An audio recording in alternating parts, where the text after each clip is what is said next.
そのぐらいすぐにできるよね。はい午前中に終わらせとけって言ったものが今終わってないのはなんでなの？はいお前入社して半年ぐらい経つよな。はいこのままじゃ成長できないぞ。はい。なんだよ、その目は。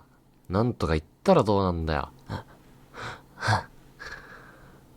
なんでそんなに言われなくちゃいけないんですか？そもそもあなたの知らないところで私はタスクをいろいろ受け取ってますし、一方的に押し付けといてその言い草は良くないですよね。そもそもこの仕事量を午前中に終わらせてろって普通に今の時代パワハラですよね。何のために役職手当もらってるんですか？くしゃみがきっかけでめっちゃ喋るやん。